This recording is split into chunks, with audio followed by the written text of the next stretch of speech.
প্রশ্ন আসতে পারে, লূত নবীর স্ত্রীর চরিত্র খারাপ ছিল? না না, পৃথিবীর কোন নবীর স্ত্রীর চরিত্র খারাপ ছিল না। কারণ হারাম রক্তের ভেতরে আল্লাহ নবীদের রক্ত ঢুকান নাই, এজন্য নবীদের স্ত্রীর চরিত্র ভালো ছিল। কিন্তু এই মহিলা চরিত্রহীনাও ছিল না, চরিত্র খারাপও ছিল না, কিন্তু তলে তলে চরিত্রহীন মানুষদেরকে সাপোর্ট করত। ওই জামানায় একটা গণা ছিল, পুরুষে পুরুষে জেনা, মহিলা মহিলায় জেনা করত, ওইটাও সাপোর্ট করত, নিজে করতো না, শুধু সাপোর্ট করত। একটু চিন্তা করেন তো, এত বড় একটা জলিলুল কদর নবী লূত আলাইহিস সালাম, তিনি ইব্রাহিম নবীর ভাগ্নে, এত বড় নবীর ভাগিনা, নিজে নবী, তার স্ত্রী নবীর স্ত্রী হওয়ার পরেও নিজের চরিত্র খারাপ না, চরিত্রহীনাও ছিল না, শুধু হারাম কাজ যারা করে তাদেরকে সহযোগিতা করতো, সাপোর্ট করতো, ভালোবাসতো, যে ঠিক আছে। এইটা করার কারণে আল্লাহ তাকে বললেন, ছেড়ে দাও, ওকে আমি জাহান্নামের, ওকে গজব নাযিল করে ধ্বংস করে জাহান্নামে দেব। রাজবাড়ী ফরিদপুরবাসী অনেকেই মনে করছে আমার নিজের চরিত্র তো ভালো, আমি কোনো অন্যায় কাজে যাই না, কিন্তু এমন মানুষকে সাপোর্ট করেন যার চরিত্র ভালো না। এ দেশের কথা বলছি না, এক কথা বলছি না।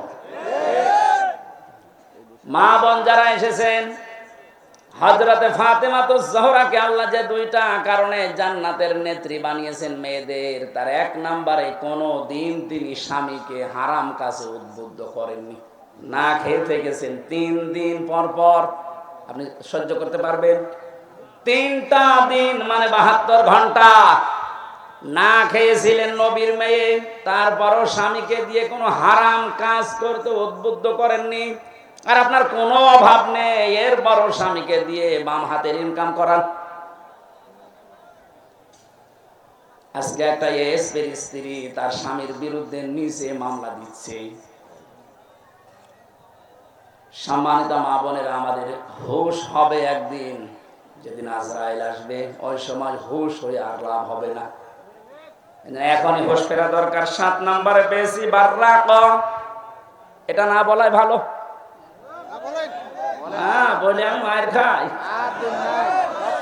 বাররাকা মানে এমন স্ত্রী যে স্বামীর গায়ে হাত তোলে। এই কথা বলছে না কেন? এরকম মানুষ দেশে নেই? বহু পালোয়ান বাইরে বীর, ভেতরে যায় ক্ষীর হয়ে যায়।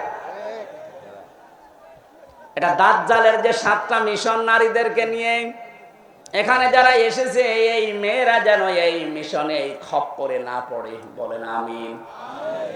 এত বড় কঠিন মুহূর্তে হযরতে আসিয়া তার স্বামীর জন্য বর দোয়া দেননি। হ্যাঁ, তিনি বলেছিলেন, আল্লাহ তুমি আমাকে বাঁচাও, নাজ্জিনি মিন ফিরআউনা ওয়া আমালিহি ওয়া নাজ্জিনি, একালিপ করে টান আছে। তুমি আমার স্বামীর অত্যাচার এবং যাদেরকে দিয়ে অত্যাচার করাচ্ছে জালেমদের কবল থেকে তুমি আমাকে বাঁচাও, কিন্তু আমার স্বামীর উপরে তুমি গজব দিও না। এত বড় কঠিন মুহূর্তেও যদি বরদোয়া না দিতে পারে, আপনার কি হয়েছে? একটা সাবান কম হলে আপনি খোঁটা দেন, বরদোয়া দেন, উল্টা পাল্টা কথা বলেন। পরীক্ষিতা নারী হওয়ার জন্য 28টা গুণ মেয়েদের অর্জন করা লাগে। সূরা নিসার ভেতরে ধারাবাহিক ভাবে আল্লাহ দিয়েছেন। ইবনে কাসির তাফসীরটা মেয়েদেরকে পড়াবেন। আমার আজকের আলোচনার বিষয় ওইটা না, শুধু নামকরণটা বললাম। সূরা মুমতাহিনা শব্দের শাব্দিক অর্থ পরীক্ষিতা নারী। কি নারী? পরীক্ষিতা নারী। যে সমস্ত মেয়েরা পরীক্ষা দিয়ে পাশ করেছে, তাদের ভেতরে 6টা গুণ আপনি হে নবী দেখতে পাবেন। এরা যখন আপনার কাছে বায়াত নেবে বলে আসবে, তাদেরকে আপনি বলবেন, মেয়েরা এসেছিল নবীজির কাছে, এসে বলে, হে রাসূল, আমরা আপনার সাথে হাত মিলাতে চাই। ইবনে কাসির মুফাসসির বলেন, বিশ্ব নবী জানিয়েছেন, ওই সময় আমি মেয়েদের বেগানা মেয়ের সাথে হাত মিলাই না। অথচ বাংলাদেশে আমরা বহু পীরের নামে কলঙ্ক দেখছি, ওরা মেয়েদেরকে পর্যন্ত মুরিদ বানায়। এই কথা বলছেন? পুরুষের জন্য মহিলাকে মুরিদ বানানো, তার খেদমত নেওয়া জায়েজ আছে? বলেন বলেন। এগুলো যারা করছেন না বুঝে করছেন, আপনি থামেন। বিশ্বনবী জানিয়েছেন, হ্যাঁ, এই পৃথিবীতে তিনটা জিনিস আমার কাছে সবচাইতে বেশি প্রিয় লাগে, ভালো লাগে। তার এক নম্বরে আমার নিজের স্ত্রী। কার স্ত্রী? নিজের স্ত্রী। জাওজাতি, আমার নিজের স্ত্রী ভালো লাগে আমার কাছে। আমাদের কাছে স্ত্রী ভালো লাগে, তবে নিজেরটা ছাড়া অন্যেরটা।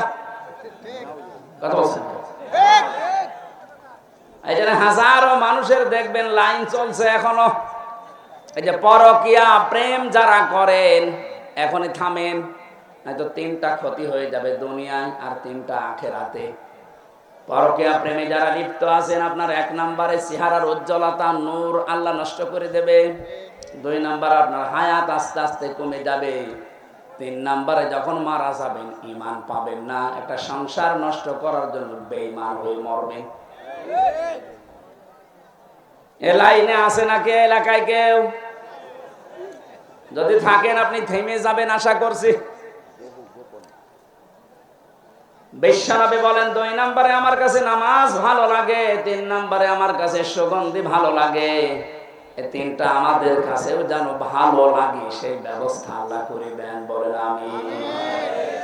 নবীজিকে আল্লাহ ঘোষণা দিলেন, ইয়া আইয়ুহান নাবিয়্যু, হে নবী, ইযা জাকাল মুমিনাতু, মুমিন নারীরা যখন আপনার কাছে আসবে, ইউবাইনাকা, আমরা বায়াত নিতে চাই, পর্দার আড়াল থেকে আপনি তাদেরকে বায়াত দেবেন 6টা বিষয়ে। যদি এগুলো তারা মানতে পারে, আপনি নিজে তাদের জন্য আল্লাহর কাছে ক্ষমা চাবেন। যেহেতু আল্লাহ শিখিয়ে দিচ্ছেন, তার মানে 6টা কাজ করতে পারলে আল্লাহ নিজে আমাদেরকে মাফ করবে। এক নম্বরে দিয়েছেন, আল্লাহ ইউশরিকুনা বিল্লাহি শাইআ। এখান থেকে একটা মাসলা বের হয়। এই বসেন তো, বসেন, লাগবে না, বসেন। এখান থেকে একটা মাসলা বের হয়। পৃথিবীতে যদি কেউ মুরিদ হতে চান, বায়াত নিতে চান কারো কাছে, এই 6টা বিষয়ে বায়াত নেওয়া লাগবে। বাংলাদেশে এখন 48,000-এর উপরে পীর আছে। কত? ভারতের এই কলকাতার, আসামে আরো বেশি।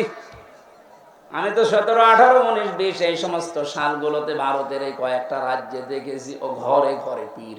বিশেষ করে মুর্শিদাবাদ আর নদিয়া, হুগলি, এই সমস্ত জায়গায় জায়গায় পীর। পীরটা ওরা ব্যবসা হিসাবে নিয়েছে। বাংলাদেশের জরিপে যেটা সরকারি 48,000। আপনারা যদি মরিদ করতে চান, বায়াত দিতে চান, প্রথমে আপনাকে বলা লাগবে যে আমার দরবারে কোনো শিরিক চলবে না। আল্লাহ বাদে অন্য কাউকে সেজদা দেওয়া কি? আল্লাহ বাদে অন্য কাউকে ডাকা কি? তাহলে যেই দরবারে সেজদা দেওয়া হয়, সে মানুষকে হোক, কবরে হোক, মাজারে হোক, এবং আল্লাহ বাদে অন্য কাউকে ডাকা হয়, এটা কি? আরো জোরে। এগুলো যে দরবারে হচ্ছে, এখানে মুসলমান যেতে পারে? যাচ্ছে না? আশা করছি আপনি থামবেন। আপনি বায়াত যদি নিতে চান, এমন দরবারে যাবেন যেখানে গেলে প্রথমে বলে শিরিক করা যাবে না। শিরিক কি? না। পুরা কোরআন শরীফের ভেতরে আমি 4 প্রকার শিরিক পেয়েছি প্রধানত। শিরিক বিল জাত, শিরিক বিল সিফাত, শিরিক বিল ইখতিয়ারা, শিরিক বিল হুকুক। এ প্রত্যেকটা আবার 4 প্রকার করে আছে। 4 4 16 প্রকার। এটা আবার প্রতিটা 4 প্রকার করে আপনি 48 প্রকার পাবেন। এরপরে 72 প্রকার, এরপরে 120 প্রকার দেওয়া আছে। তাফসীরে হাক্কানি খোলেন, শিরিক 120 প্রকার পয়েন্ট আকারে দিয়েছে। এতগুলো শিরিক যদি এখন পয়েন্ট আকারে একটা একটা করে বলতে যায়, আমি সব লিখেছি, সময় যাবে আর গরমে আমারও সহ্য হচ্ছে না। এই জন্য খুব তাড়াতাড়ি করছি। এগুলো একটু পড়ে নেবেন যে শিরিক, আল্লাহ যেটা পারে ওটা অন্য কেউ পারে, এটা বিশ্বাস করার নাম শিরিক। এক কথা বলেন। আইন তৈরি করতে পারে শুধুমাত্র আল্লাহ, এটা অন্য কেউ পারে বিশ্বাস করে যদি কেউ কাজ করে, সেও মুশরিক। এখানে 53 বছর তো চললো, আমরা দেখলাম বাবা চালিয়েছিল, স্বামী চালিয়েছিল, চাচাও চালিয়েছে 9 বছর, বউ চালিয়েছে অনেক দিন, ভাবিও চালিয়েছে, সবাই চালিয়েছে মানুষের তৈরি করা নিয়ম নীতি আইন কানুন দিয়ে। এটার সাথে দ্বিমত আছে? বলেন বলেন। 53 বছরের কাঙ্ক্ষিত মানের শান্তি আপনি দেখলেন কেমন? এখন তো শুধুমাত্র দেখতে বাকি আছে এই কোরআন দিয়ে দেশ চললে কেমন দেখা যায়।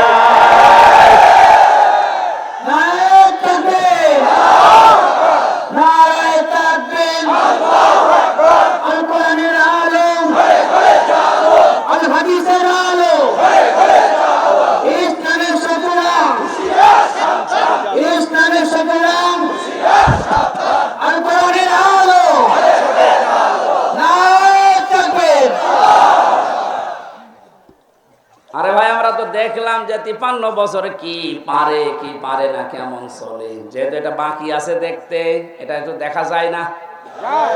দেখে তো আল্লাহর কোরআনের 500 আইন দিয়ে ইউনিয়ন থেকে শুরু করে সংসদ ভবন পর্যন্ত যদি চলে তো কেমন দেখা যায়। আল্লাহ জানিয়েছেন ওটা আমি মিনি জান্নাত বানিয়ে দেব।